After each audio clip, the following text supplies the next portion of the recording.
ಕರ್ನಾಟಕಕ್ಕೆ ಎಂಟ್ರಿ ಕೊಟ್ಟ ಮುಂಗಾರು ಮಳೆ ಚಿಕ್ಕೋಡಿಯಲ್ಲಿ ಅವಾಂತರ ಸೃಷ್ಟಿಸಿದೆ. ಮುಂಗಾರು ಮಳೆ 2 ದಿನಗಳಿಂದ ಸುರಿತಾ ಇರುವಂತಹ ಮಳೆಗೆ ರಸ್ತೆಗಳೆಲ್ಲವೂ ಕೂಡ ಕಿತ್ತು ಹೋಗಿದೆ. ಕರೋಶಿ ಗ್ರಾಮದಲ್ಲಿ 3 ತಿಂಗಳ ಹಿಂದೆ ನಿರ್ಮಿಸಿದಂತಹ ರಸ್ತೆ ಕಂಪ್ಲೀಟ್ ಆಗಿ ಕಿತ್ತು ಹೋಗಿದೆ. ಬೆಳಗಾವಿ ಜಿಲ್ಲೆಯ ಹುಕ್ಕೇರಿ ತಾಲೂಕಿನ ಕರೋಶಿ ಗ್ರಾಮ.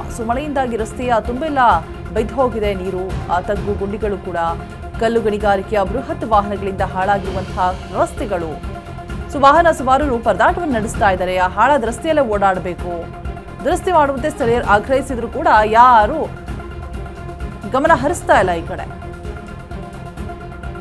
ಬೆಳಗಾವಿ ಜಿಲ್ಲೆ ಹುಕ್ಕೇರಿ ಮಳೆಯಿಂದ ಆಗಿರುವಂತಹ ಅವಾಂತರ, ಕಂಪ್ಲೀಟ್ ರಸ್ತೆಗಳೆಲ್ಲ ಗುಂಡಿಮಯವಾಗ್ಬಿಟ್ಟಿದೆ.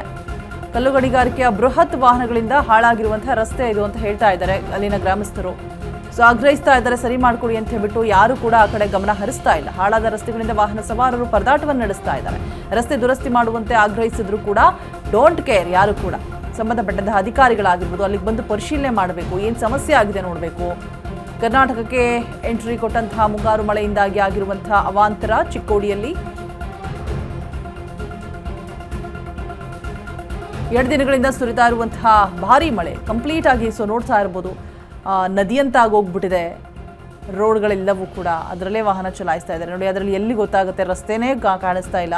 ಆ ಗುಂಡಿಗಳೆಲ್ಲ ಹೇಗೆ ಗೊತ್ತಾಗುತ್ತೆ? ಎಲ್ಲಾದರೂ ಏನಾದರೂ ಹೆಚ್ಚು ಕಮ್ಮಿ ಆದಾಗ ಓಡ್ ಬರ್ತಾರೆ, ಅಷ್ಟೇನೆ ಪರಿಹಾರ ಅಂತ ಹೇಳ್ಬಿಟ್ಟು. ಅದಕ್ಕಿಂತ ಬಿಫೋರ್ ದಟ್ ರಸ್ತೆ ದುರಸ್ತಿ ಮಾಡುವಂತಹ ಕೆಲಸಗಳನ್ನು ಮಾಡಬೇಕು.